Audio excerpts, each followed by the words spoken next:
Good evening, everyone, and happy Thanksgiving to all of our watchers and listeners out there.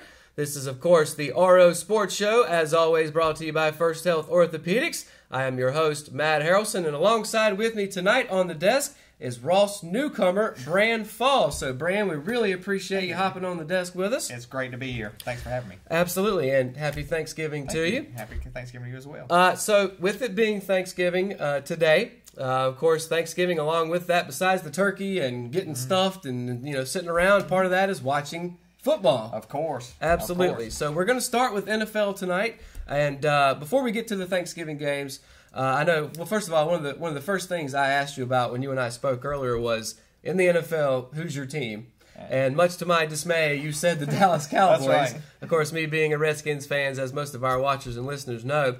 But nonetheless, that's going to give us a lot of good talking points when we get to that here in just a minute. Great Thanksgiving Day game coming up. Absolutely. And that's kind of a tradition, Yeah. Cowboys and Indians, if you will, for Thanksgiving. So, but before we get to that, let's rewind to this past week's games and start with the Carolina Panthers and the Detroit Lions. So, obviously, our teams aren't necessarily the Panthers, but of course we are in the Carolinas. So let's begin there. Of course, the Detroit Lions were able to I don't know if we want to call it an upset, but we're able to beat the Panthers in Detroit 20-19. And, of course, what everybody's talking about is, Riverboat Ron Rivera going for that 2-point conversion. So what was your thoughts on that? Well, it's funny. My son and I had a discussion about that at the time, and he was saying, my son, who tends to be not as conservative as me, was saying, kick the extra point, and I was sitting there screaming at the TV, go for it, because if you tie the game, Matthew Stafford's going to beat you with a minute to go, in my opinion.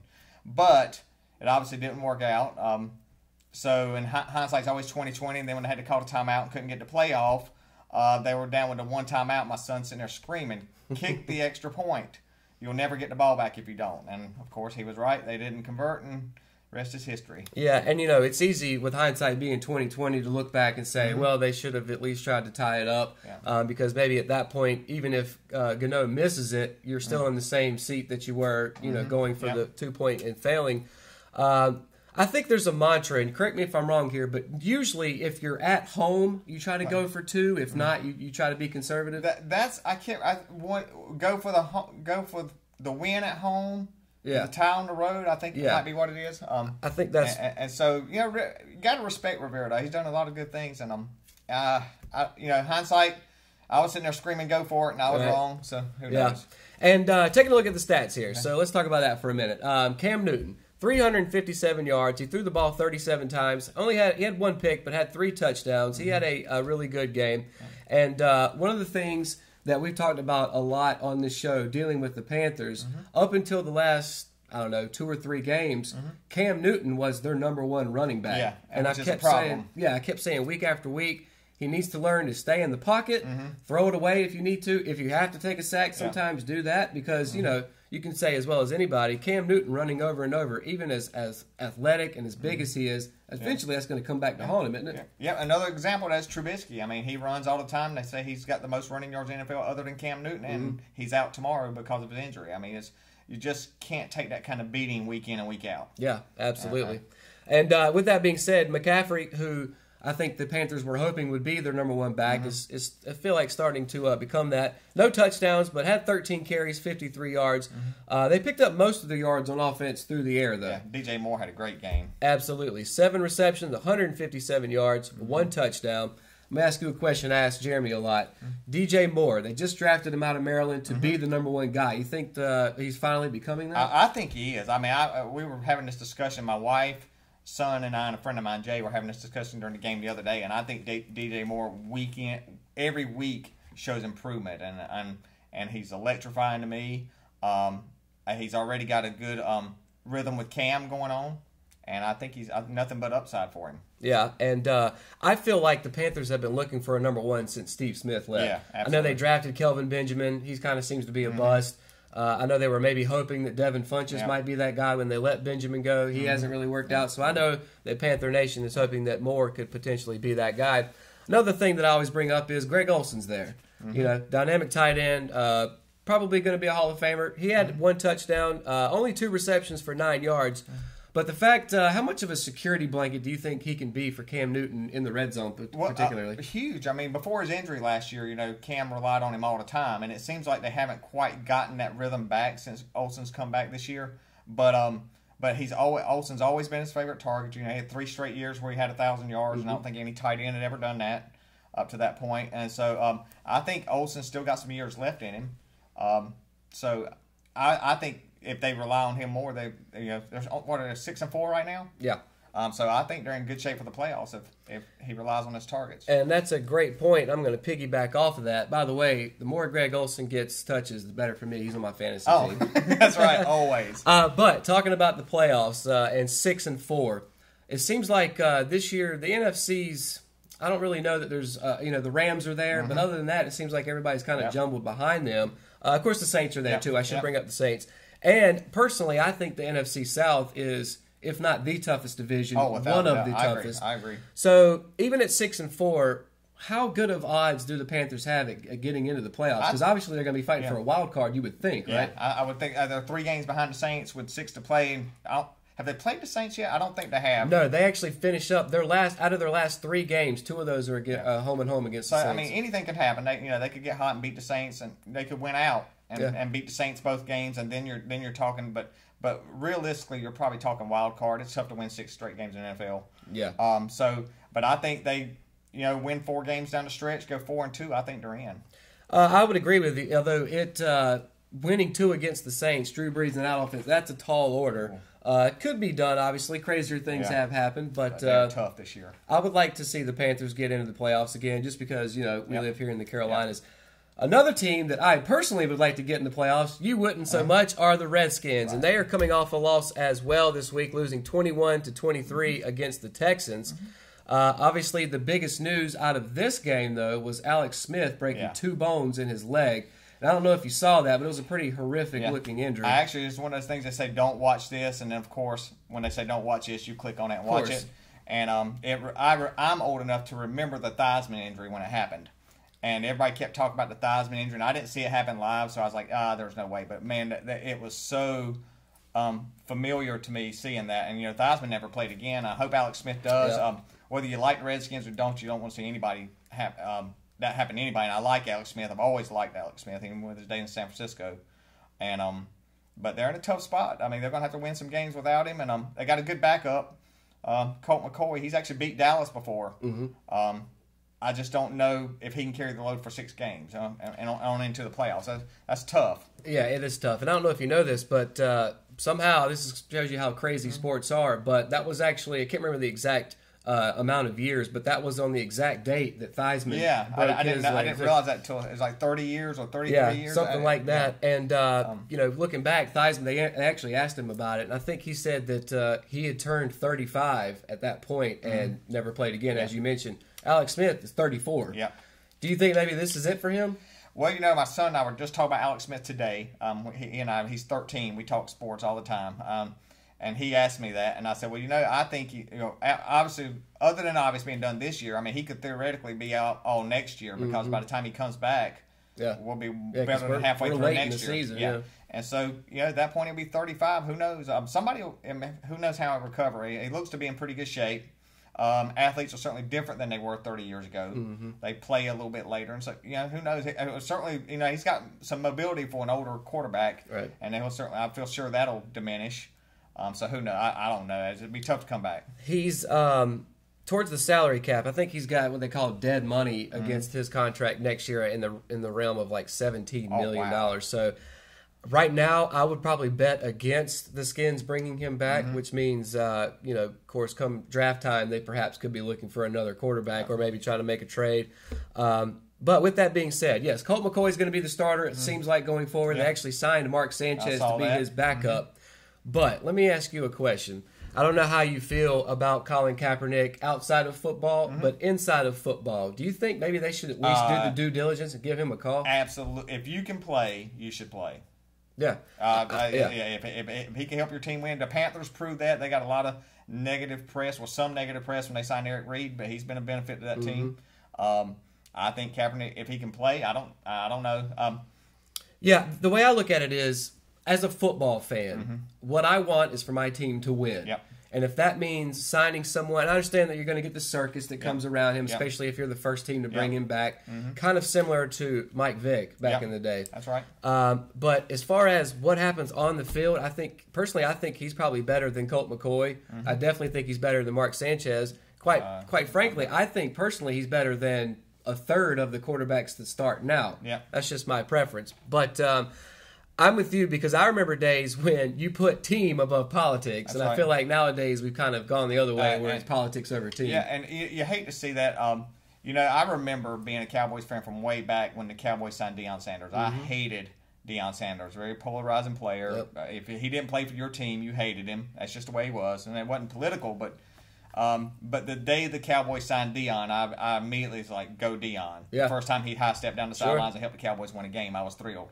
Yeah. And he actually was probably responsible for their third Super Bowl. Yeah. In the 90s, bringing that one signing probably made the difference. And we actually put a poll out about this on the RO Sports Show's Facebook page, which of course you can go on there and still be a part of that conversation.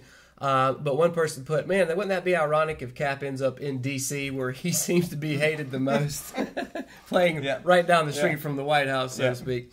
But yes, of course, I hope that Alex Smith's able to make a full recovery. I don't know if he'll be able to continue his career, but of course, nothing but success for him moving forward. And of course, now it's Colts time, so we're gonna have to see if he's able to move forward. Talking about the Panthers, the Redskins also 6-4 now, still a game up on your Cowboys. Of course, we're going to be playing each other on Thanksgiving, and so first place could potentially be in the balance. But before we get to that, the Redskins now moving forward, playoff team or no?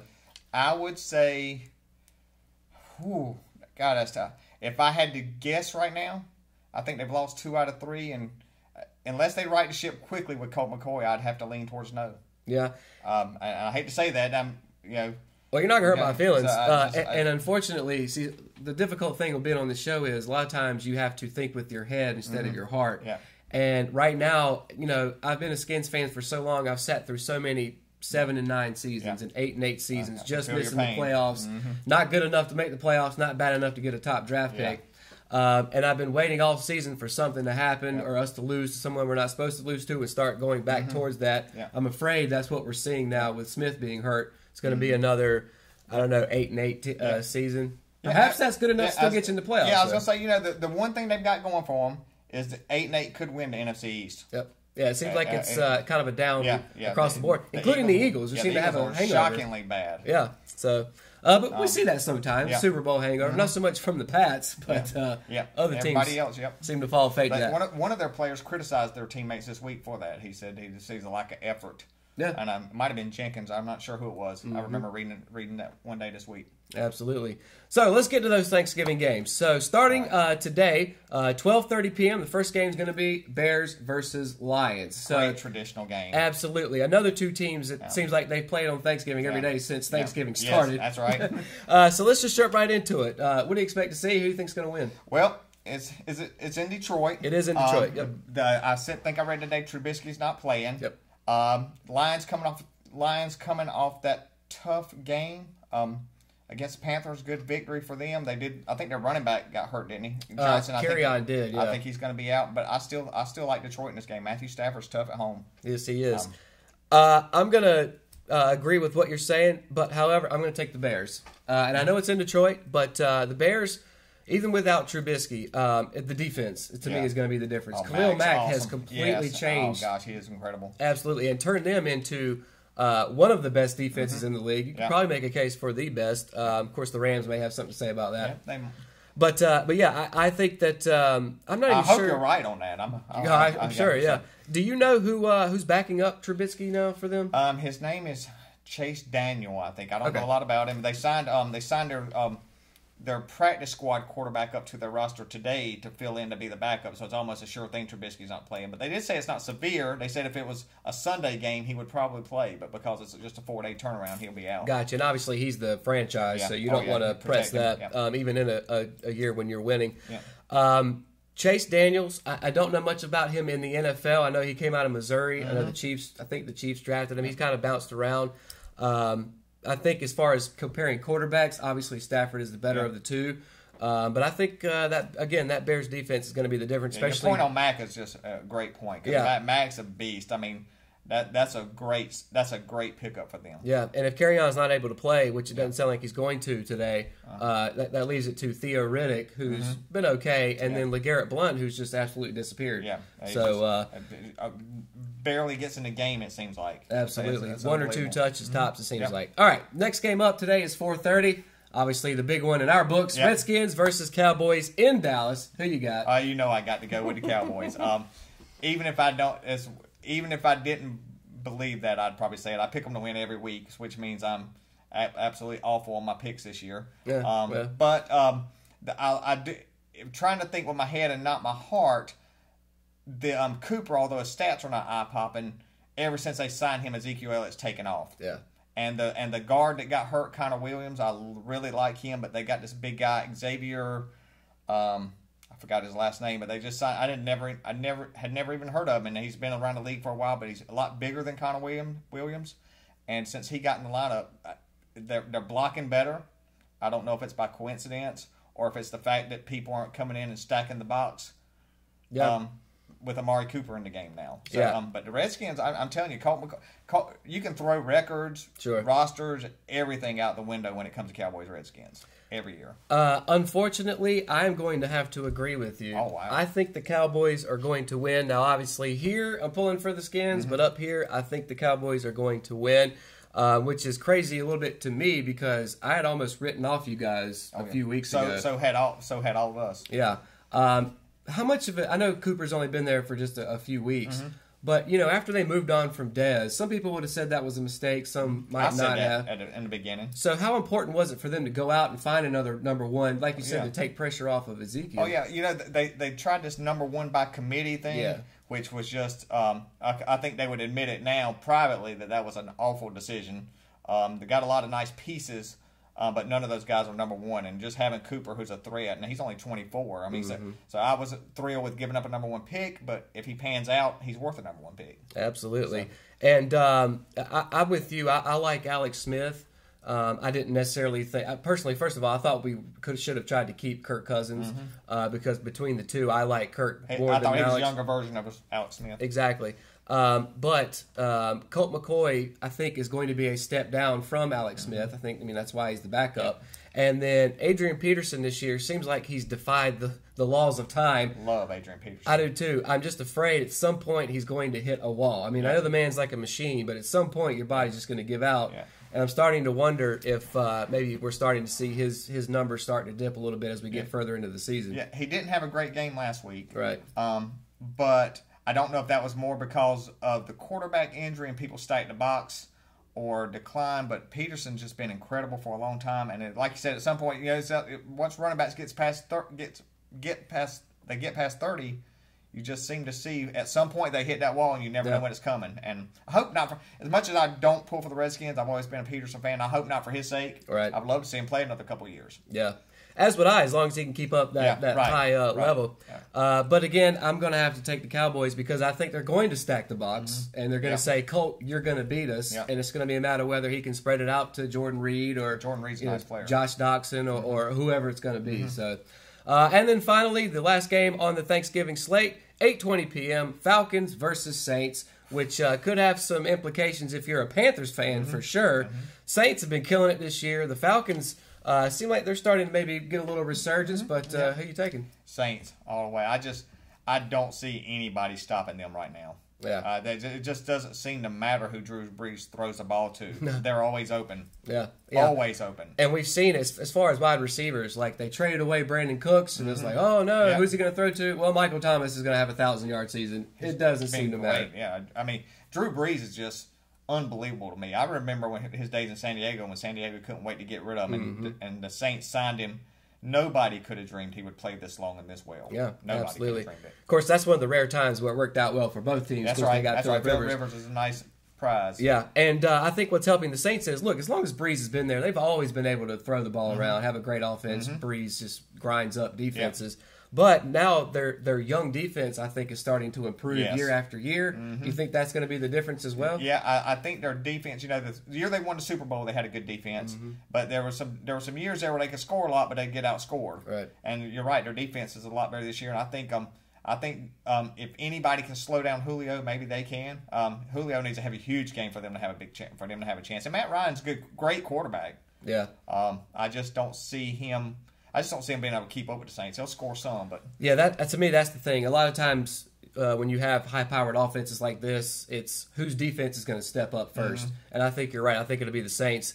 But the Falcons, as far as the Saints D, not only do you have to worry about Julio Jones, but in my opinion, the Falcons have the best trio of wide receivers in the league with Sanu behind him and then Calvin Ridley, who was a number 1 at Alabama. Yeah. So now you've got 2 former number 1s for Bama. And when Calvin Ridley's your third, even though he is a rookie, I think that's a formidable offense. They are certainly stacked. And I got a buddy who's a Falcons fan who it'll pain him to hear me say that, but that they were going to lose tomorrow. But they got a bright future at the wide receiver. I don't know how many more years they have Julio under contract. Yeah, I'm not sure either. But they're pretty good and will be for a few years, I think. Yeah, and if they've got the money, I'm sure they'll try to throw it at Julio because somebody's going to. Oh, yeah.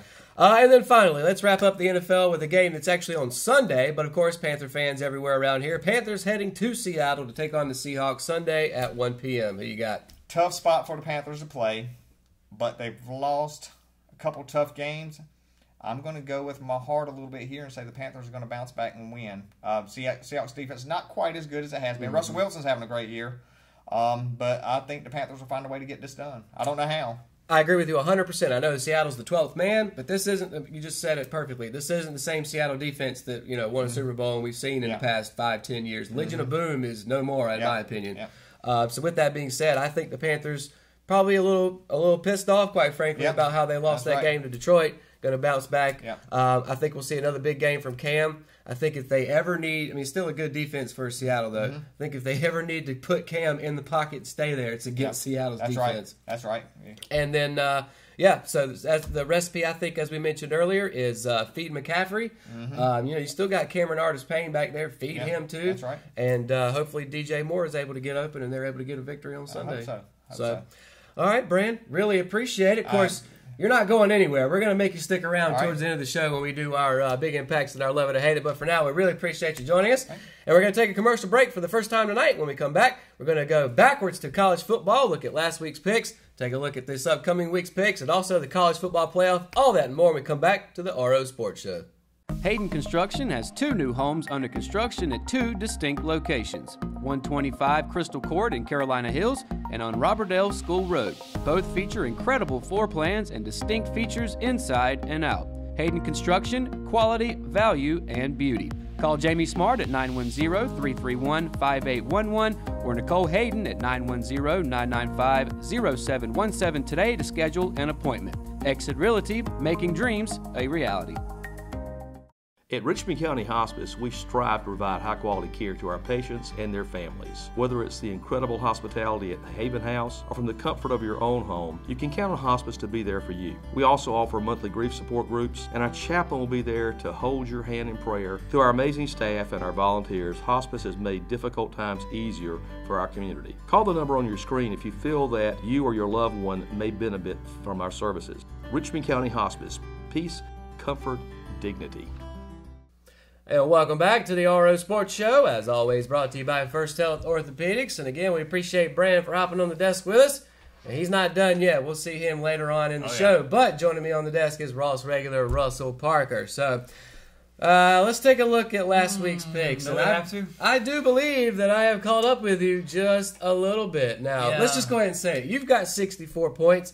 I'm right behind you with 62. Jeremy right behind me with 61. So let's just jump right into it. Last week's picks.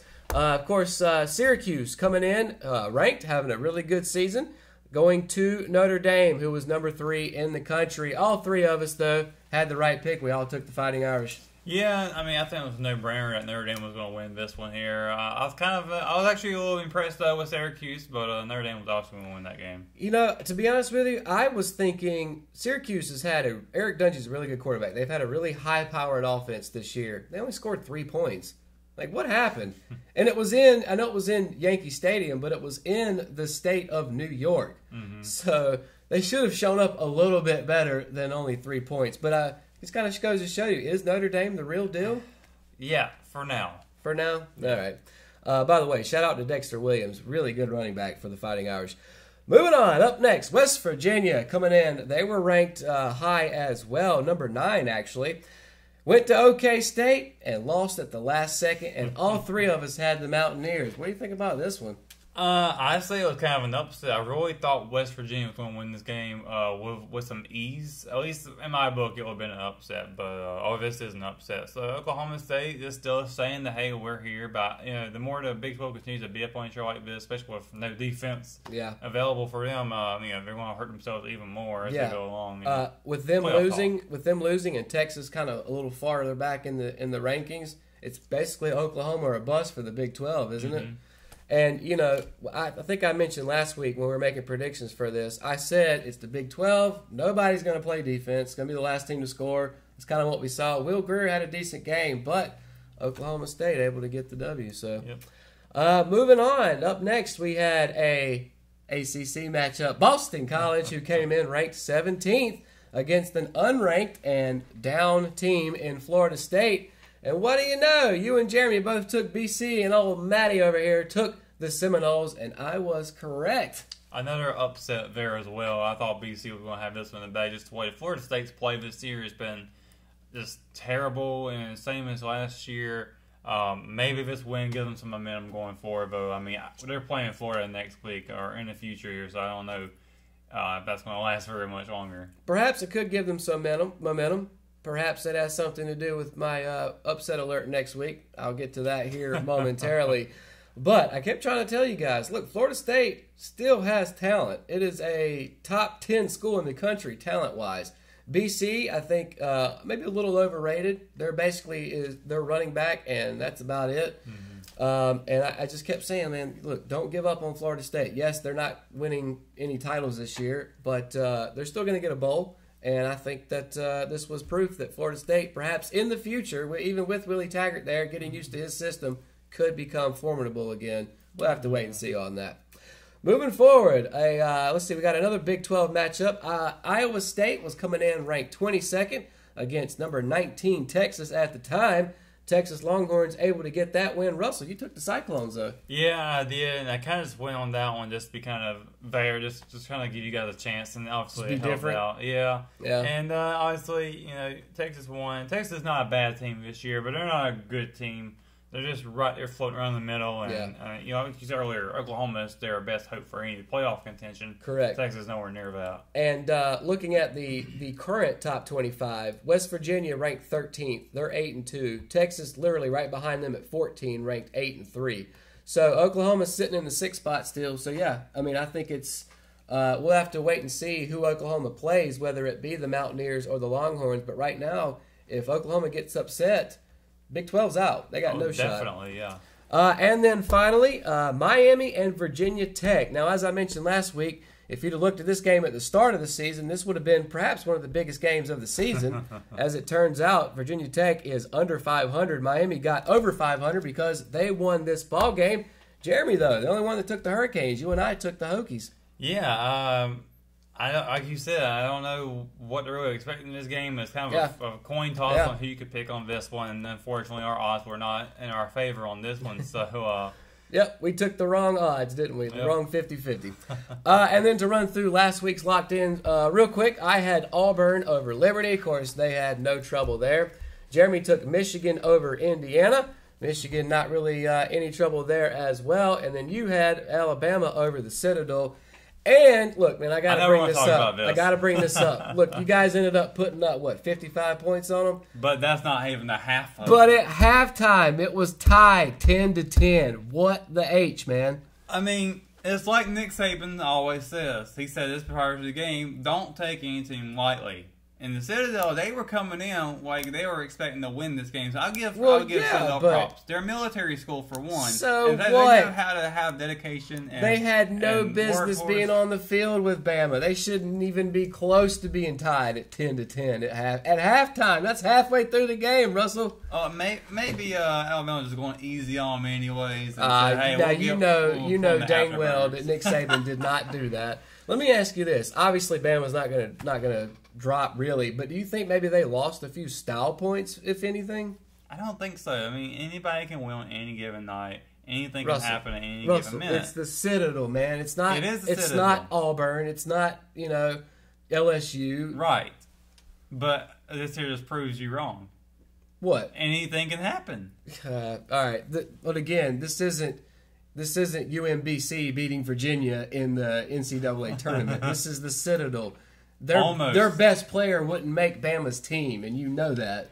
True Look, that. I just had to give you a little bit of grief because, look, whether you want to admit it or not, deep down you know that Bama should have had them blown out from the first snap. So, anyway, looking at last week's upset alerts, unfortunately, none of us got any of those right. I had UAB, Alabama Birmingham, over Texas A&M. I thought UAB was coming in 9-1. They had already clinched whatever conference they're in. I can't even remember now off the top of my head. Yeah. Which is crazy, and it's a great season just because 2 years ago they didn't even have a football program. Yeah. But Texas A&M, SEC West team, obviously the better of the two, so they were able to win. Jeremy had Colorado over Utah. Utah, though, keeping on winning. They're now ranked at 17th at 8-3, so he lost that one. And then you had Jeremy's locked-in pick reversed. You had Indiana beating Michigan. Not so much, though. No dice this week for anybody. No dice, so... All right, let's scratch all that. Forget it happened, except for the fact that I am only 2 behind you. Jeremy's only 3. Still in the lead, though. Still in the lead. And we're running out of weeks, Russell. We are. So we've only got rivalry week this week. We got championship week, and then we're going to have the Army-Navy game. We're going to discuss a little bit more about that as we get closer to that game. But sounds 3 more weeks. That sounds good. And I'm a little sad that we're running out of college football, man. At least there's bowl season. Yes, there is. And we'll go into more detail on that, what we're going to do with that later on in the year as well. But let's start off with our Week 13 picks with Oklahoma and West Virginia. Oklahoma coming in ranked number 6 at West Virginia, who dropped back to 13 after losing to Oklahoma State. Who are you taking? I'm going to have to go with Oklahoma, and that's mainly because I've lost a lot of trust in West Virginia now. I have been on them all season long. I've been giving them the benefit of the doubt every single game at this point, and they just continue to kind of disappoint me. So I don't think they're going to get the job done against what is probably the best team right now in the Big 12. Now, you have Jeremy's picks on the board. You have your picks on the board. You don't have mine yet. I think you did that on purpose. I did do that on purpose. However, I'm going to take the Sooners as well. Again, this is a Big 12 game. Whoever scores last is going to win. I think that Kyler Murray is a great quarterback. I think Will Grier is a great quarterback, so you can scratch that. I think, however, that the Sooners' defense is improving just a little bit. I think that'll be enough to beat the Mountaineers, even in West Virginia. But Jeremy's taking the Mountaineers, so yeah, I guess he hasn't lost faith yet. He could potentially pick up a point there. Yeah. On both of us. Moving forward, we've got the Apple Cup, Washington State. The Huskies coming in at 16. The Cougars coming in at number 8. Perhaps the Pac-12's last chance to get into the CFP. Who you got, Russell? Well, that last chance will be Washington State, and I'm going to have to go with the Cougars on that one. I think they are having a very good season. And man, I don't know if you watched a while back, but their stadium is insane with how crazy their fans are, and they got a flag. They call it Old Crimson. I like the traditions that they got up there. It's pretty cool. So based on that alone, I'm going to go with them in this game. All right. Look, I've been really high on Washington State to the point where when we do our mock CFPs, I had them as high as number 6 at one point.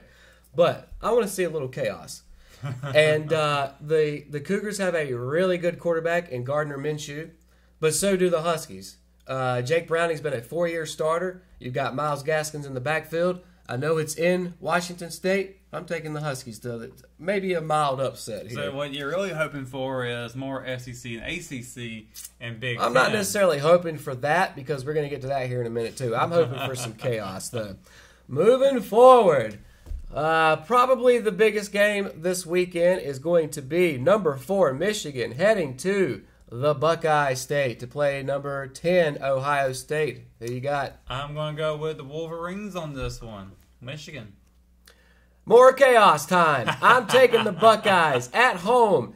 Jim Harbaugh and his Wolverines have been on this revenge tour, and they've picked up quite a few over Michigan State, over Wisconsin, over Penn State.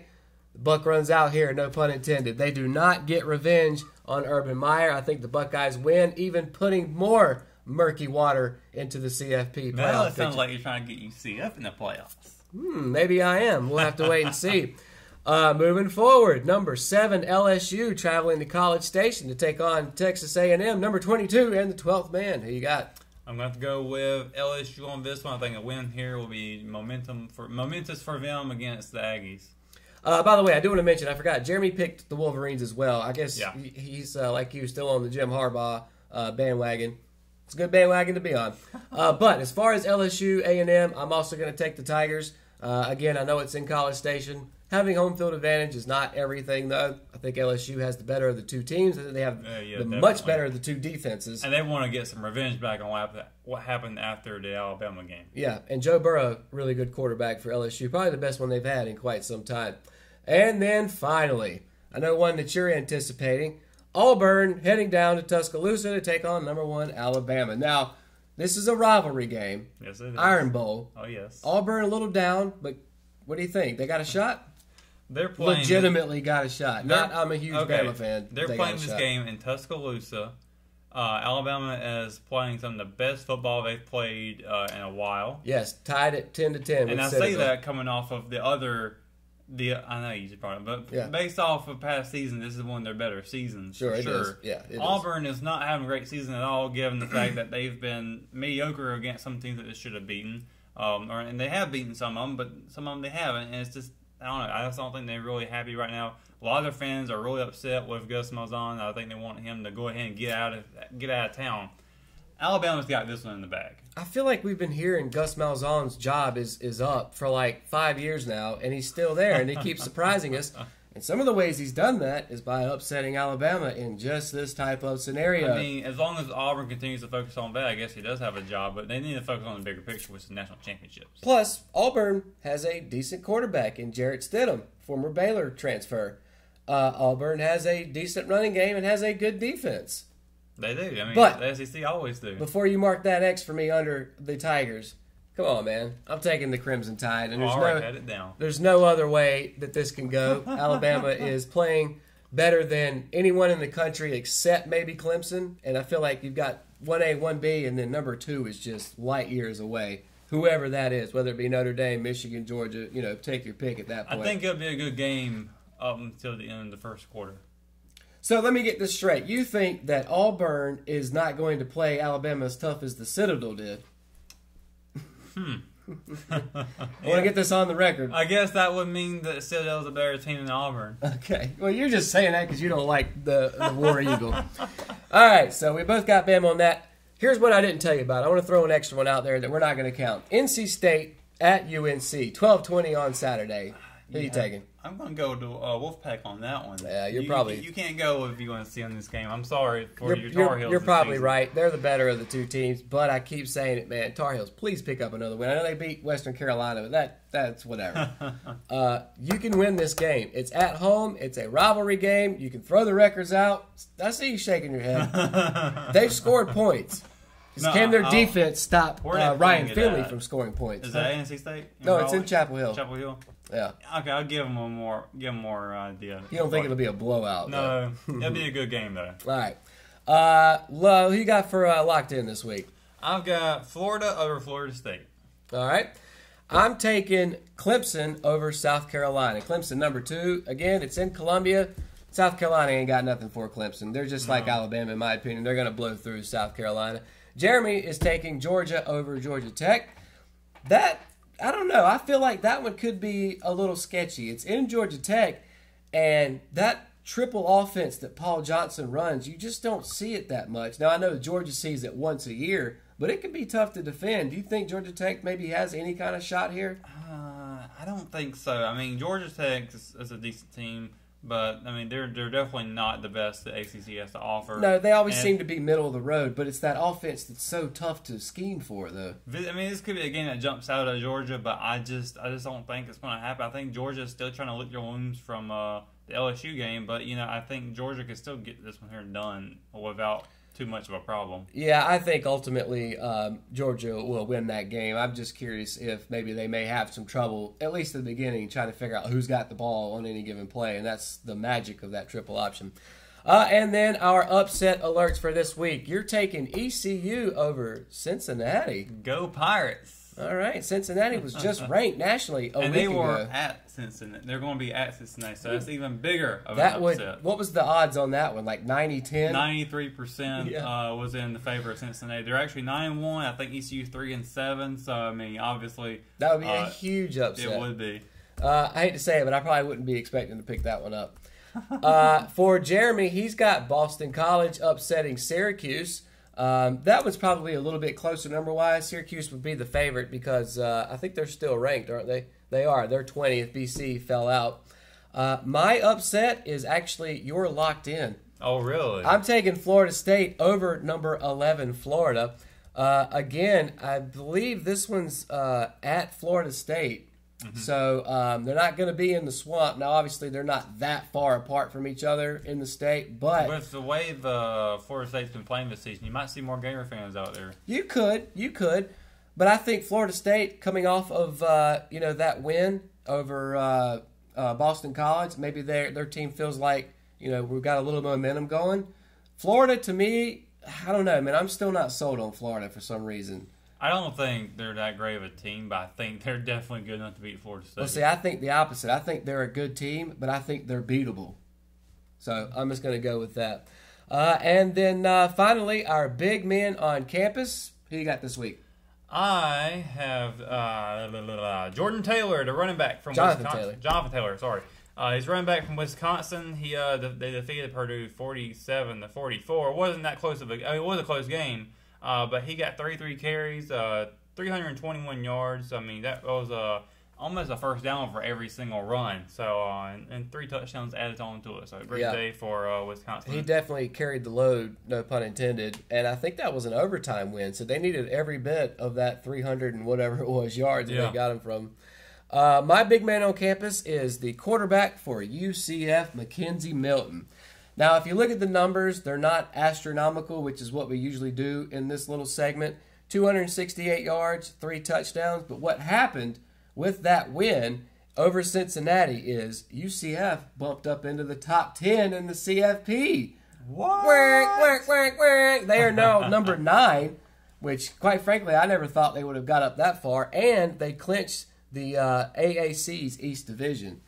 So they will automatically play in the AAC championship. Mm-hmm. Don't know who that's going to be against yet. Might be Cincinnati. Could be Cincinnati. Memphis perhaps is on that side. I'm not sure exactly who's in the American Athletic on each side. But I just know it won't be ECU. And again, we talked about this last week. UCF, there are still some teams in front of them that could lose. UCF, I don't know, man. I mean, if they're not getting the top 4, but I mean, what's the sky limit here? If everybody 6, 7? If everybody upsets this week, other than UCF, I think we could definitely see them in. That would be insane if they can move up into at least the top 6. You know? Here's what surprised me, perhaps the biggest, and it's finally they're showing some love for the group of 5. They actually jumped Ohio State. Wow. And I know that Ohio State has 1 loss and UCF is undefeated, but that really surprised me that they jumped Ohio State even at 10-1. So perhaps big things on the rise for UCF this year. And then to finish up this segment, of course, Alabama 1, Clemson 2, Notre Dame 3, Michigan 4. That hasn't changed. Nope. And then 5 and 6, Georgia, Oklahoma. That hasn't changed. Basically, changed since down to 8. Yeah, basically everything's the same 1 through 8. LSU coming in at 7, Washington State at 8, and as I just mentioned, UCF at 9. Ohio State finishing out the top 10. Any surprises there at all? I mean, nothing's changed really. Other than UCF being top 10, I think that's still kind of surprising. Obviously, I still kind of I'm still disappointed in West Virginia's recent and late schedule, how they're playing recently. But Penn State's starting to move back up into the top 10. They're just on the outside. Yeah, at 3 losses too. Yeah. So I don't know how I feel about that. It's definitely. Nothing's really surprised me right now. Here's one thing that surprised me. Iowa State's coming in at number 25. They lost to Texas, dropped 9 spots. They're 6-4. Mm-hmm. To me, they have no business being in the top 25. No. That's just me. But Pittsburgh, though. And Utah State, 21st with 1 loss. Yeah, they actually bumped up 2 spots, though. So I don't know how far they get in the rankings. Probably not much further than that. But Pittsburgh hopping into the top 25. at 7-4, and I'll tell you why this is significant. Because you beat them. No. Well, I mean that too, yeah. But this is significant. Heels, besides the Tar Heels, it's basketball season in Chapel Hill. I'll tell you why they did this. Pittsburgh, as we currently sit, will be playing these guys right here in the ACC championship. Now, will it be a mismatch? Absolutely. But when it comes time to market that game, they much rather would prefer it to be 2 ranked teams than 1 ranked team and 1 unranked team. So that's why you see, I think, Pittsburgh coming in at number 24. Of course, 7-4, not a terrible record. So is Texas A&M. But A&M seems to get a little more preference, SEC team like that, than Pittsburgh would. So I think that's what they're doing. Because a lot of times they'll do that where South Carolina was ranked for 1 week earlier this year. You know why? Because they were playing Georgia. Mm-hmm. And then they lost and they got bumped out. Or whoever it was. They were playing somebody earlier in the year. But they love to do that because obviously on TV it looks better if both teams are ranked. People will definitely stop flipping through the channels if they see 2 ranked teams playing. And obviously we talk about, if I see 2 ranked teams playing each other, that automatically becomes one of our games that we preview. So, there's some science behind that madness. So, anyway, that's going to do it for college football. And again, we are inching closer and closer. There's only, they had the CFP turnout this past Tuesday. There's only one more revealing of the brackets before we actually get to Selection Sunday I think it's Sunday, whatever day it is. We're getting close. After this week, which is rivalry week, we've got the conference championship games, a couple of makeup games as well. I think NC State, ECU are playing each other makeup game. Yeah, from the Hurricane, yeah. We've also got, and of course, week 15 is the final week before bowl season, but that's only got 1 game, and that is the Army-Navy game. And I can't wait for that game because that's going to be the seal of the deal. Yeah, there's going to be some pretty big implications to that game that, like you said, could make it or break it for any of us, any one of us, because we're still so close. 5 points would be all the difference. Yep. And I just spilt the beans a little bit there, but we'll explain all that next week. Anyway, that's going to do it for college football. Hopefully when we come back next week, I will have taken the lead, and we will have seen some chaos, which is what I'm hoping for, a little gritty chaos. Hashtag chaos. Hashtag CFP chaos, in fact. But again, that's going to do it. We're going to take a quick commercial break, come back. Russell's going to stay on the desk. We're going to talk some NASCAR. Of course, NASCAR is over with, and your man got the championship. We'll talk about that and much more right here on the RO Sports Show. At Kyocera, we see your company differently. We see your documents, how they're accessed, what it takes to keep them secure, and how well your workflow is flowing. Kyocera helps your entire document infrastructure run more efficiently, securely, and cost-effectively. And what we see is an opportunity to integrate all of it.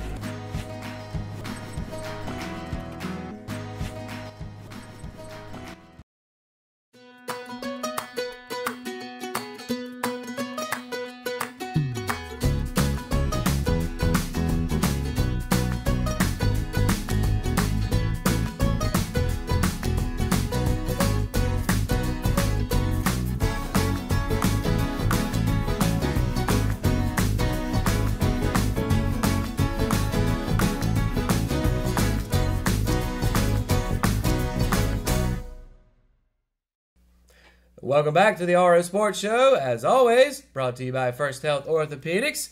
So let's leave the grass of the gridiron and head to the asphalt of the race course. Season's over, man. Yeah. Now, what was the name of that guy that won? Joey Logano, a.k.a. Sliced Bread, a.k.a. 2018 Monster Energy NASCAR Cup Series champion. Sliced bread, huh? Yep, best thing since. We'll save that for... Mark Martin gave that. Oh, okay. That makes sense. Anyway, so yeah, Homestead, Miami, it all came down to this. Logano is your champion, though. How do you do it, man? Well, man, I have to say, first of all, coming off on Thursday, Friday, and Saturday, the days before the race, his car was nowhere, to start with, his car was nowhere really near what everybody expected it to be. However, as they got into qualifying and then the final practice, which he topped the charts. His car was the most improved all race weekend. And it definitely showed it on the track. Now, he wasn't the fastest all night, but he certainly had one of the best cars all night. All 4 of these guys in the championship 4, they all ran up in the top 5 for the most part. Kyle Busch had struggles all night long. He needed a really late caution to get himself back into it. and unfortunately that did come out for him. However, it just didn't hold out for him at the end because in the final restart, it was Logano and Truex, and Logano cleanly passed Truex. Just everybody knows that they were passing cleanly. No more fighting this time. No fighting this time, and so in the end, Logano not only did he not win the battle, he also won the war. All right. So we've talked about the big three all year: Kyle Busch, Martin Truex Jr., Kevin Harvick, and then Logano has been there as well. So as far as Sunday's race, where did everybody finish? 1, 2, 3, 4. All four of them finished in the top four. And as I said last week, I knew it was going to take somebody. The champion was going to have to win the race in order to win the championship. That's been that way for as long as I can remember it being since this playoff format has started. Truex, like I said, him and Harvick had a pretty solid day out there on the track. But in the end, Logano was right there with him the whole time. And everybody raced a clean race, and it was all a really good race. Now, Truex and Logano had a little bump together. I think it was just hard racing in that situation. But other than that, I mean, it was really solid racing all day. Yeah, and I was looking at the final standings, and, I mentioned before we came back on air, it surprised me that somebody had to finish fourth, but it surprised me that it was Kyle Busch just because it seemed like he was the guy to beat for so much of this season, right? Yeah, and interestingly enough, they finished in the opposite order you expected them to. Yeah. You expected it to be Kyle Busch, Harvick, Truex, Logano. Yeah. Logano came into this thing saying that he was a favorite to win it, despite what Las Vegas odds had him as. And who did they have winning? It was Kevin Harvick, actually. Okay. Kyle Busch very closely second place on that. But it just shows that even Vegas can be wrong, and I'm sure whoever had bets on that race definitely came home with a lot of cash. Now, two questions for you. First off is, how old is Logano? I believe he's 28 or 29. Okay, so there's only 4 other drivers that are below the age of 30 that I can say they won a championship. Okay, that was my next question. This is his first championship, first and only. Mm-hmm. Not only. Was that? Not only. He'll have more later. At this level, though. He'll have more later. Right, okay. That's what I was going to say. I'm sure you'll think he's getting more later. But that brings me to my third question here. Still young, still has a lot of years ahead of him. He's been in NASCAR for 10 years. Yeah. What's the ceiling for Logano's career? I mean, I think honestly it all started off with, he started off at Joe Gibbs Racing after the ARCA Series. Now, he actually had a really big victory out here at the Rockingham Speedway when they had an ARCA race. The first ARCA race come out here, and I believe that was 2008. So immediately he jumps into NASCAR after that. I think he actually jumped in too early because at Joe Gibbs Racing he didn't do as well. I think he was also kind of driving a car that was a little bit more underfunded among the 4 main drivers out there. So anyways, he got a phone call from Penske and Keselowski and said, hey, we want you over here. So he joined up, and ever since then he's had a great success there. And as it moves on, I think he's going to continue. I'm sure he's going to ink a new sponsorship deal with Pennzoil. I think Penske's going to want to keep him around a little bit longer as well. And this is also not only Logano's first championship, but this is Ford's first championship in 20 years. Wow. So Ford is also definitely going to want to keep him around as well. Yeah, you could do a lot worse than Penske Racing. And, to wrap all of these up, we just saw a video before we started talking. Logano, Busch, Truex, Harvick. Of course, you had the 3 losers together. Of course, you had Logano by himself. But what were they talking about? Just kind of wrapping up the season, or looking forward, or perhaps what they need to improve on? Yeah, a little bit of all that, actually. Logano definitely coming in talking about what championship means to him. He's from Middletown, Connecticut, which is, I believe he's the first driver to bring a championship to the New England area. I was going to say, that's not really a big NASCAR community. It isn't. And he talked about how he was, like, when he was in school, he wanted to be a NASCAR driver. He was the only one that dressed up for Halloween as a NASCAR driver in his area. So, I mean, definitely has brought some more attention to NASCAR as being a New England area guy, and bringing more attention to the sport. As for the other 3, who they obviously were disappointed. They look very tired and very disgruntled and frustrated. They couldn't get the job done, especially for Martin Truex Jr. Speaking of looking forward, his team had their final race this past Sunday. Furniture Racing is now officially done. Yep. Cole Pern, they shut down that team. They're all out in Colorado. So it was a very emotional weekend for those guys. They came up 1 position short of winning the championship. And as a Logano fan, I really am happy for my driver winning the championship. I really will like to see those guys go out on top at the same time. And it's unfortunate for those guys. As for Kyle Busch and Harvick, they are going to have no issues for next season. Those guys are still going to be on fire in at least your top big two, I guess, going into Before it. you jump the gun, though, we're going to talk off-season news here in just a minute.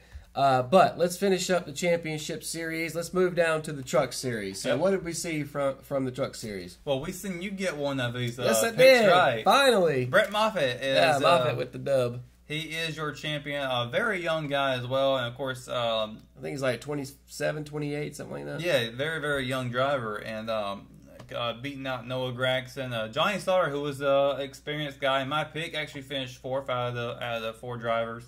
So 40-year-old. Yeah, the most experienced driver, and also has multiple championships. This is another victory here this is Toyota's championship victory here, so they got a win there in the truck series. I think Brett Moffitt's going to have a great successful career going forward. I don't think he's got the same ride for next year in the truck series. I think he might be moving up to Xfinity. There's a rumor of another driver taking his place for next season.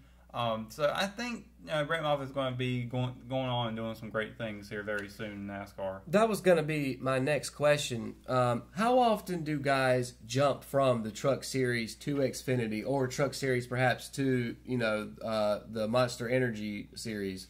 Sometimes that can happen very quickly if you're very successful or if you got a really popular name. Let's say Chase Elliott, for example. But it's two totally different things, though, isn't it? Or is driving a truck similar to driving a car? They definitely handle a lot different from each other. The tier is Cup, Xfinity, Truck. So you start off in the Truck Series, and you move on up the ladder like that. So gotcha. You can. Sometimes I have seen a driver go from a Truck to Cup immediately. Jeb Burton a couple of years ago started off on number 4 in the Truck Series, and then he jumped all the way up to Cup. Well, he didn't do too well. He was actually in an underfunded vehicle, but he jumped on that and made some noise for a little bit. I'm not sure what he's doing now at this point, but he's not. He jumped, So Christopher Bell is the driver who went down from. He started in the Truck Series, and he stayed there for years. And then he moved on up, and now he's successful in the Xfinity Series. Probably won't be very much longer. Probably move on up into the Cup Series eventually. Yeah, and then you've got a guy like Tony Stewart who just does all of them at once in a weekend. Yeah. So. Well, I'll actually say more Kyle Busch as far as those 3 series. Yeah. Tony Stewart does dirt racing nowadays. Yeah. Kyle Busch does everything. Yeah, and to segue into the Xfinity Series, you just mentioned Christopher Bell, who is... with no argument made, definitely one of the big up-and-coming risers, isn't it, in NASCAR? Certainly, but again, the expected driver to win the championship finished 4th among the 4. Yeah, he did. So, he did surprising? I would kind of say so. I believe he's actually coming in as the rookie on this here, though, so maybe not, but Tyler Reddick comes out with the victory. And another thing that I liked about this season, the finish-off season, all 3 champions are first-time champions. Oh, okay. Yep, to Tyler Reddick. That's good for the sport, too. Yep, and Tyler Reddick's also a rookie as well, so I'm sure he also got Rookie of the Year in the Truck Series after winning a championship. I think you should. Yeah. And another win for first win for Chevrolet in the Truck Series. Well, not their first win in the Truck Series, but all 3 manufacturers got a victory and won the championships. So props to all manufacturers this season. They've done a great job.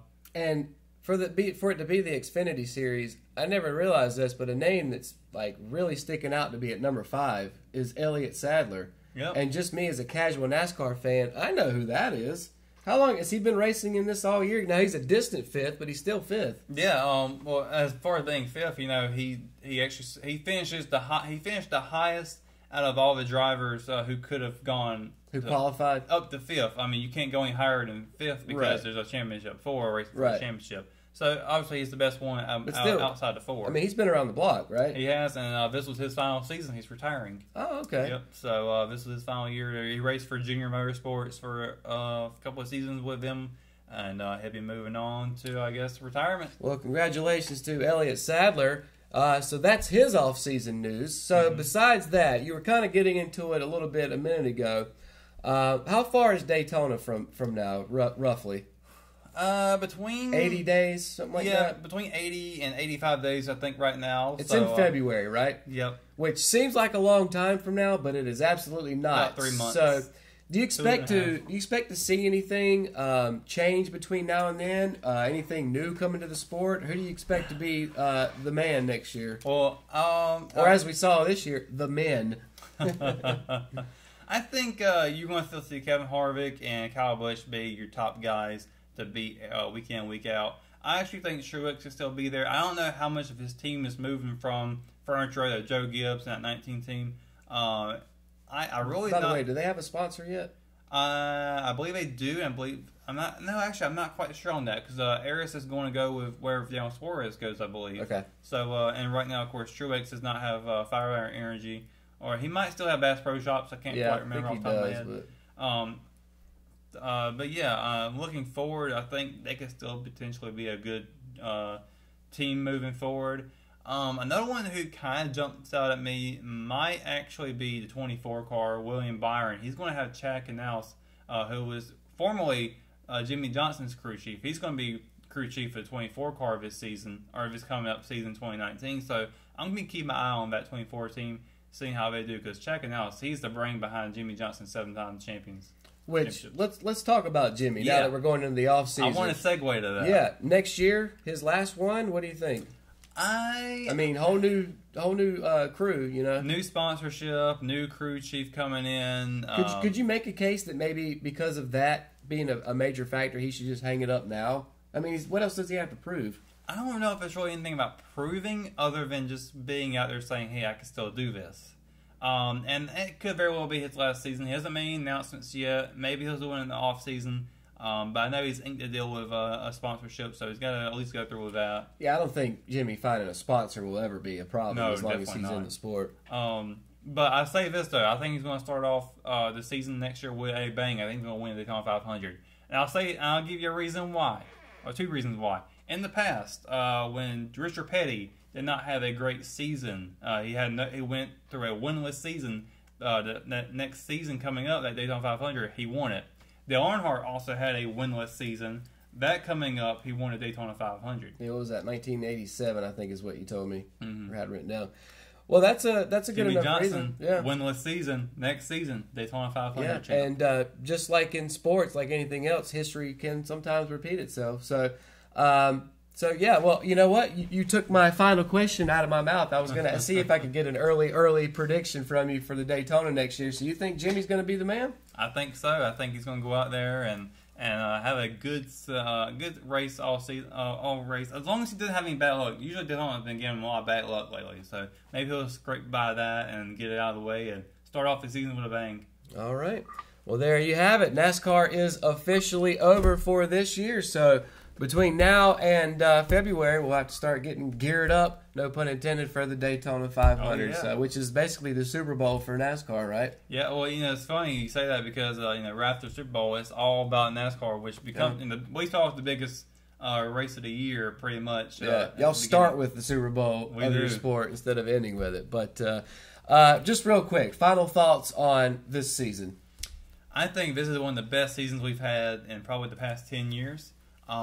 This started off with Austin Dillon winning the Daytona 500 last season on the 20th anniversary of Earnhardt winning his, and having that same kind of like a lucky penny as well, given by a fan, as well as Earnhardt did to win his. So I think that was kind of a coincidence. We've seen a driver who only had one win out of, I think, 6 seasons move to a new season. This is move to a new team. Eric Almirola getting his first victory in a couple of seasons now. Turned that 10 car around and made it something big. Finished 5th in the points. I think that's huge, and there's so much more. I'm actually currently writing an article right now for the Richmond Observer, and you can be looking now on that for a little bit. What do you call that? A shameless plug? Yeah, we're all about shameless plugs. Just my final thoughts. Now, obviously, look, I don't know a third of NASCAR. You've probably forgotten more about NASCAR than I'll ever know. But one of the things that I've thoroughly enjoyed is not only talking to you about it week in and week out, but because we've been covering NASCAR, it gave us not only a reason to go to the Charlotte Roval a few months ago, but then perhaps maybe a little bit cooler than that in my book was to actually go on the Roval and drive around it. Hopefully we'll get to do it again next season. Yeah, which we were able to do for, what that ended up being, our Silver Edition? Yeah, that was a Silver Edition. Our 25th show, so... that's just kind of it's not really a final thought, but I just thought that was very cool that we were able to do that as part of NASCAR for this year. And again, I would expect the Roval aspect to be something we'll see more from it and other tracks. I think that was one of the best races of the season for sure. Yeah, absolutely. Of course, we were right there for all the action. So, but that's going to do it for NASCAR. We're going to take our final commercial break. we're going to bring Bran back on the show. That's a tongue twister. Finish it up with big impacts of the week. Of course, love it or hate it. So much more right here on the RO Sports Show. McNair Auto Sales is the place to buy your pre-owned car, truck, or van. To be the best, it takes big selection, friendly staff, and great pricing. We guarantee a no-hassle buying experience, and financing is available right on site. So come see us today. We're located at 1026 East Broad Avenue in Rockingham. And remember, with over 40 years of experience, you know McNair is the name you can trust. Willow Tree Antiques and Gifts is all about rustic home decor and gifts. You will always find a variety of unique antiques, vintage, and new items in our shop. Come and see our selection of housewarming, new baby, and wedding gifts. For the man in your life, we have many collectibles, Boker knives, and leather. And ladies love the jewelry, purses, candles, hats, and t-shirts. We also offer a 30-day layaway program. Come and experience shopping at Willow Tree Antiques and Gifts. At Richmond Community College, we prepare you for a high-skill, high-paying career in a variety of fields. From business to education, engineering, utilities, healthcare, criminal justice, information technology, and human services. At Richmond Community College, we can save you thousands of dollars on tuition through our university transfer programs that provide a seamless transition to universities and colleges throughout North Carolina. At Richmond Community College, we are always developing new courses and programs in response to the communities we serve. We offer day, evening, and online courses, and you can now complete 5 curriculum programs entirely online. At Richmond Community College, we believe in helping you prepare for a better life.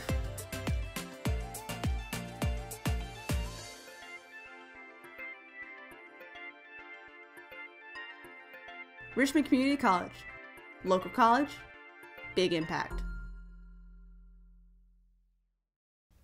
And welcome back to the RO Sports Show, brought to you by First Health Orthopedics. And let's end the show the same way we always do, guys, with our big impacts. Of course, brought to you by Richmond Community College, whose motto is local college, big impact. So, Russell, who you got for big impact this week? I've got Cameron Caraway from the Raider baseball team. He verbally committed to his dream school, which is Wingate University, which is about 40 miles west of here. So, very cool. Congratulations, Cameron. Yeah, go Bulldogs.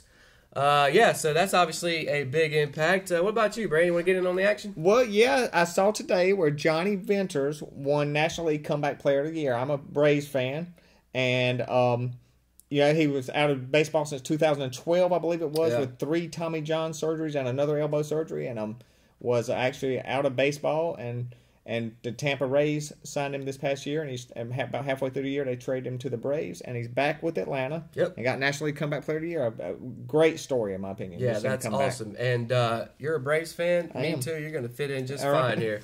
And my big impact this week, Kemba Walker, of course, from the Charlotte Hornets, scored 60 points on Saturday in an overtime loss to the 76ers. A heartbreaking last made point by Jimmy Butler, the newest addition to the Sixers. But comes back on Monday, scores 43 points, adds 5 rebounds, 4 assists, and a 117-112 win over the Boston Celtics, who many would say, even though it doesn't look it right now, is the team to beat in the East. So Kemba putting it up. I love Kemba Walker. Yeah, I do too. And when I saw this 60 points and a loss, I kept thinking, oh my gosh, please get this guy some help. I know. I've been screaming it. Either trade him or get him some help. Yep. I hope they don't become stagnant and do neither. Then finally, guys, let's finish up like we always do with Love It or Hate It. We got quite a few this week. First off, talking about the NBA, the Washington Wizards have said that both John Wall and Bradley Beal are both available for trades. Brad, let's start with you. Love it or hate it? Ooh, love it. All right. I'd love to see Wall particularly go somewhere where he could compete. He'd be a nice fit for somebody. Yeah. Any guess as to where you think he might go? I know LeBron would love to have him. Yes, he would. LeBron would like to have somebody John Wall's caliber. Absolutely. What about you, Russell? I love it too. I agree. It seems like I think the Wizards have only won 5, maybe 6 games this year. Yeah. In the East, that doesn't always mean you're out automatically, but you need to get off to a better start than that. But it kind of seems like John Wall and Bradley Beal, both really good players, but Washington hasn't been able to get over that hump. Mm-hmm. Of course, LeBron being in Cleveland and in Miami before that. has kind of put a damper on that a little bit. But, this was supposed to be the year that the other East teams were supposed to capitalize with LeBron going to Hollywood. And they've gone backwards. Doesn't seem like, exactly. The Wiz have done that. So, maybe if it's not working, try something new. Moving on, Lamar Jackson torched the Cincinnati Bengals this week and actually set a Ravens QB single-game rushing record. Love it or hate it? Love it. I love Lamar Jackson. Right. I think he's going to be a fantastic player in this league for a long time. If he can, like with all quarterbacks that run a lot, Trubisky, Newton, if he can stay healthy, he's going to be a weapon for a long time. Right. I don't usually like scrambling quarterbacks, so I'm going to say love it because that's pretty big. I love it too, and I'm not sure who he beat for that record or how much he needed to rush for to beat that record. Off the top of my head, I don't remember a lot of running quarterbacks for the Ravens. No. But let me ask you this, Brand. Do you think Flacco's days are numbered? I think Flacco's still your guy. However, he's got to feel the heat. Yeah. You don't draft a player like Lamar Jackson without the idea of him being your franchise one day in mind. And so I think it's a year or two. And I know that when they drafted Lamar, they actually, I think at some point he may have gone into the combine as a wide receiver. Mm-hmm. And I think back in preseason they had actually developed some plays for him as a wide receiver. But I'm with you. Flacco, I think his days are numbered. One, because quite frankly, he's just starting to get up there in age. Yep. Two, they gave him that gigantic contract after they won the Super Bowl. And in my opinion, he hadn't done squat since then. Nope. So, if it's not working, like I was talking about the NBA teams, maybe it's some time to move on. So Lamar Jackson seems like he could be, if he can add some throwing to that, perhaps could be. Maybe Flacco to Washington? I'd be good with that, yeah. I mean, at this point, we'll take for a year or two bridge till they find somebody. Yeah, absolutely. And, of course, teams like the Browns can tell you, sometimes it can be difficult to find a franchise quarterback in the draft. So, speaking of the Browns, like that segue, and I definitely want to get your guys' opinion on this because this took me out of left field. The Cleveland Browns want to interview Condoleezza Rice for the head coaching job. I haven't heard that. Haven't heard that? No. All right, then this is going to be a hot take. Love it or hate it? Hate it. Like her, I don't see her coaching football. Yeah, right? I've actually started off with hate it because I just don't know what her experience is with football. But I'm going to say love it because at the same time, Browns really ain't got much of anything else going on, so why not? Yeah, I mean, perhaps it's only one way to go is up. But I'm going to take a little bit about what both you guys said. I like Condoleezza Rice as a person. I know that she's from the political realm. I know that she has some football experience in the fact that she was actually part of, I think it was Stanford's athletic department. She was also spent a little bit of time on either the BCS committee or the actual college football playoff committee. So it's not totally out of left field. She's not totally out of left field, but as far as not head coaching experience, just coaching experience, as far as I know, there is zero. Wow. So I'm going to say hate it, but I'm going to say that with a grain of salt because, yes, Cleveland pretty much only has one way to go is up, and you know what it's doing? It's making people talk about the Browns. Yeah, that's right. And a lot of times, publicity. She wins 2 games. She's won more than Hugh Jackson did. There you go. Absolutely. Talking about teams that haven't won much in football, the Kansas Jayhawks have finalized the deal with head coach Les Miles. So the hat coming back to college football. Love it or hate it? I love it. I like Les Miles. Yeah. And like in Kansas, one of those programs got only one direction they can go. Yeah. So, yeah, I like the hire. I think. I'm going to say love it too because I think Les Miles kind of been of a contract issue with LSU. They finally bought him out. So now he's finally able to get a job. And I really hate the fact that LSU fired him to begin with. He was a great coach down there in Baton Rouge. So him moving up and at least getting back in that coaching position is good for him. So hopefully he won't be eating too much grass in Kansas. I'm actually going to say hate this, and I'll tell you why. Les Miles is 65 years old. Oh, wow. Which he doesn't look it, and I would assume he's in pretty good shape for a 65-year-old. But 65 is 65. And to me, Kansas is going to be a job that's not going to be a 1 or 2 year turnaround. No. To me, it's going to take someone who's going to be there long term. And by long term, I mean 5 to 6, 7 years, perhaps. Yeah. I don't know that Les Miles is going to want to be that committed as he approaches his 70s. So with that being said, is it a good hire in that it's a name that you know? Yes. Will he be able to recruit? Absolutely. I just don't know if he's going to be committed long term for the Jayhawks. Yeah, he might move on something bigger later on. Maybe I hear Auburn might be getting a new coach soon. Well, I mean, there's that too, but I'm thinking just along the lines of just wanting to retire, and I'm kind of surprised he came back to begin with. Personally, I would have thought surely he's got more money he can never spend. Sure, and personally, I thought maybe we would have seen Bob Stoops come back to football before Les Miles, but you never know. So here's an interesting one. Indiana, there's an Indiana college, so it's not the Hoosiers, but an Indiana college cancels their 2019 football season after a 70-6 defeat and 53 straight losses in a row. So, wow. Love it or hate it. Wow. I guess I'll have to go with love it. At some point, you got to throw in the towel, I guess. Wow, that's futile. Yeah, that's worse than the Browns and the Jayhawks put together. Yeah, I'm gonna say, hey, if they need to get back in and keep fighting, don't give up. I like that. Yeah, I mean, I don't know what this school is. I didn't even bother looking it up because at this point, their football doesn't matter, obviously. But 53 straight losses, my goodness, that's I don't even know how many years in a row that is. That's a good 5 or 6. Yeah, 5. at least. I've got a Harry Potter reference there. I don't think you'll get it. But Probably not. I'll leave it at that. No. And then a 70-6 defeat. That's got to be pretty heart wrenching to go through that. And money probably could have been an issue on this too. Yeah. I'm just gonna say hate it just for this team having to deal with that. Yeah. And I'm not sure how many kids were wanting to go there to play football. Perhaps the three of us could play football there if we wanted to. Hey, I'm available. Yeah. Speaking of playing football, the Detroit Lions, who coming off of that win over the Panthers, that was in Detroit. Of course, we know they play inside of Ford Field. Mm-hmm. But the Detroit Lions spent part of last week practicing outdoors in the snow, and some of the players were kind of upset about that. Love it or hate it? All right. I hate it. This is where the because that sounds like a bit prima donna-ish to me. Okay. Right. I'm going to say I love it because the fact that, if you get them out there fighting and playing in the worst conditions possible, they'll be ready for when it's in the cool stadium that they'll be in eventually. So. Yeah. Again, I'm going to take kind of a little bit from both of y'all. Yes, that seems like a bit of a prima donna sort of diva position to take. And yes, they may play inside of a weather or a dome that the weather's controlled.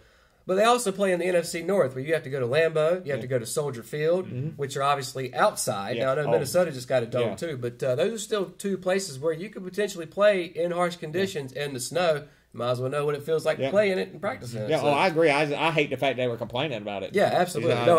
They should be get used to that. Yeah. Sticking with NFL, of course, we know by now Le'Veon Bell is not going to play the rest of the season. This was my first pick in the draft this year. No Le'Veon. way.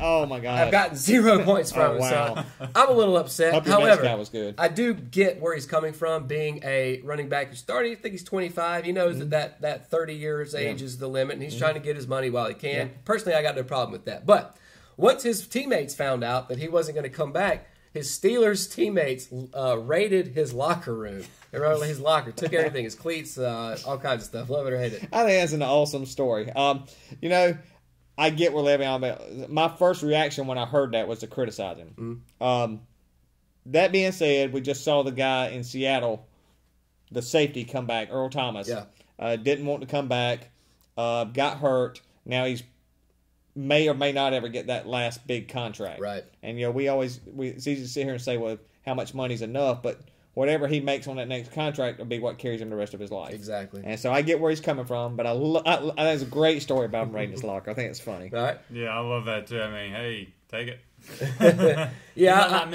I love it too, and I can understand why his teammates may be a little mad at him because they feel like he's quit on them. Although James Conner has made it seem like Le'Veon more than enough in my book, but yeah, I mean, I'm it's like I said, in the NFL, especially at the running back position, where the average running back's career is only like 3 years. Yeah.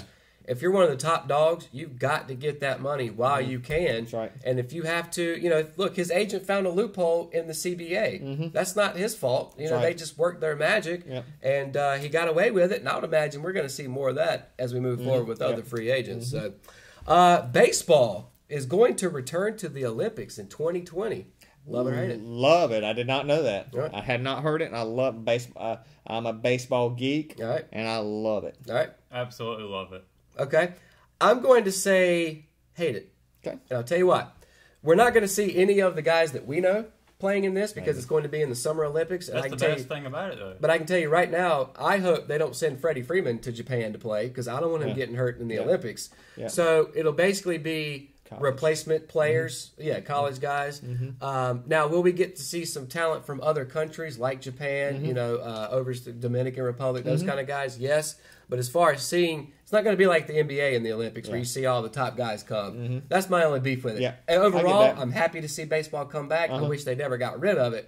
But if they're going to do it, I'd rather see the guys, your Mike Trouts, your Kershaws, guys like that come and play with them. On the flip side, though, these are giving opportunities to players who don't usually get out there into the pros, into the MLB, and now they got a stage where they can show what they can do. Sure, absolutely. And I mean, that's a good point. That's just as a fan, because I'm a baseball. Yeah, you want to win if you're going to be in it, and Sure. and our chances to win. I get what your point, because our chances to win are going to be diminished because we're going to be coming with our second and third best. Yep. So I get that point. Moving on, UCLA's Bruin Bear statue was vandalized in USC colors right before their rivalry game this past Saturday. Love it or hate it. I should say hate it because it's not cool to vandalize. Yeah. But that's kind of funny. Yeah. I'm going to go with love it. All right. I'll say love it, too. Yeah, I'm going to say love it, too, because, Ross does not condone vandalizing property by any means. But, to me, this is kind of what, especially at the college level, this is what rivalries are all about. That's right. Two more here, guys. Patrick Mahomes, of course, the dynamic quarterback from the Chiefs, has been offered free ketchup for life by Heinz 57 if he throws a record 57 touchdowns this year. Love it or hate it? Love that. What an incentive. Who no such thing as too much ketchup. Absolutely. I'm going to say, hey, it should be mustard. You know what? Like, when I think of Heinz 57, I think of like the steak sauce kind of stuff, not necessarily ketchup. But if you're Heinz, this is a brilliant marketing scheme. I'm going to say love it across the board, especially when I found out that Mahomes is like a ketchup nut. Oh, is he really? So this was a marriage made in heaven. So plus 57 touchdowns. I know after that game against the Rams, he's up in the 30s, I believe. Could get there. Yeah, he got 6 against the Rams, didn't he? I don't know how many it was, but it was a lot. So. And then finally, guys, going back to the NBA, the Golden State Warriors have offered what they call $100 a month in the building pass. I saw that. And what this is, it means you don't get a seat. You're not in the seating bowl. It just means you're allowed to go into the stadium, hang out, sit in the bar or whatever, restaurant, and watch the game on TV. Love it or hate it? I'm going to say hate it. Okay. I don't like the fact that you get to go. I mean, okay, if you want to do it, fine, but I would not want to spend $100 a month to just sit in the area where I could be out there watching the game, and that could be an awesome game, but you don't get a seat for it. I get brilliant marketing move by Golden State because people will line up to do it. I mean, because they got a years and years waiting list for tickets right there. But I agree. I would hate if I'm going to just sit and watch it on TV. I would like to be at home with my friends. Yeah, I think that's the argument made. Is that like, look, if $100 is significant to you, then just save it. Buy a TV and watch it from the comfort of your couch. If money's no object to you, then you're just going to go buy a seat anyway. That's right. And I think I could go love and hate on this one because Golden State is obviously, even though they're a little down to start off this year, is obviously the best team in the league. Yeah. One of the best teams of all time, in my opinion, especially now they've added Cousins. Oh, yeah. I think just that alone, people want to be a part of that. People want to be a part of the atmosphere in the stadium, whether they actually get to witness it live or not. And I think there's something to be said about that. And I think Dallas Cowboys do it. They do standing room only tickets. Absolutely. For their football games. And on top of that, Golden State is I think they've either moved into it or next year is moving into a brand new arena. So I think all the amenities, like with Dallas, that are going to come with that, perhaps $100 a month, not too shabby. Yeah. So. I'd say one of the pros about it that you get to be around the same fans that like your team, so you're not having fights. Yeah. And it's not it doesn't cost as much for parking, but a lot of people will tailgate and just sit in the parking lot and listen to the game or watch it on TV there. So again, I think they're trying to capitalize off of people wanting to be in the atmosphere of a game. So. All right, guys. It is Thanksgiving, so before we go, I want to ask you guys, what's something you're thankful for this year? Oh, wow. I am thankful for all my employees. We work at the post office, and we got the toughest season of the year coming up, and we're dealing with a lot of challenges right now, and my guys and girls do a great job every day. I'm thankful for them, thankful for my family. All right. What about you, Russell? I'm thankful. First of all, I'm thankful for my family and my friends, all of that, and just honestly, even having this job here, working with you guys tonight, and and everything else going on with the Richmond Observer has been a lot of fun. I'm thankful for just honestly just being here. And Bandit. And Bandit, yeah, and Gizzy. I got another cat now, so. Oh no! Don't become the. I brought his mama in from the outside, so she gets to survive the winter a lot easier now. All right, and then for myself, I'm the same way as you guys. You know, I'm thankful for my family, my friends. Everybody's healthy for the most part, and not as important as that, but right there on the cusp, 1A and 1B.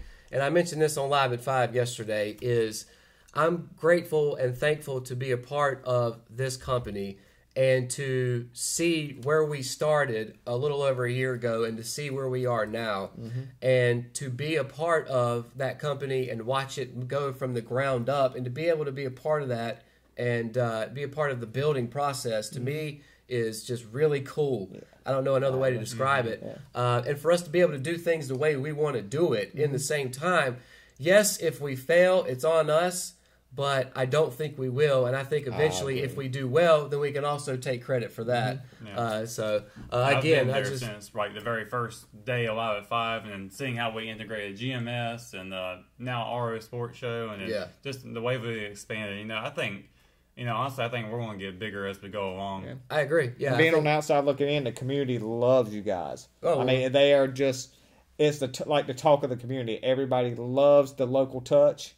And everybody loves the Richmond Observer. Well, we're happy to hear that. We're very thankful for the viewers. And absolutely. The readers. We are very thankful for anybody that watches, listens, reads, all of the above. Of course, here on the RO Sports Show, if you want to watch and listen, you can do it so many different ways. Classic Rock app if you want it over the radio. Of course, through the Facebook page, YouTube, so many ways. There's too many to add. They're all free. They're all free. Wow. Of course, if it's free, give me 3. So, of course, Brand, we really appreciate you joining us tonight. I enjoyed this today. Absolutely. We will definitely bring you back on in the future. Look forward to it. Of course, Russell Parker, our Ross regular. I am Matt Harrelson. Hope everyone has a wonderful and safe Thanksgiving. And we'll see you right back here next week, 5:30 on Thursday. Have a great week.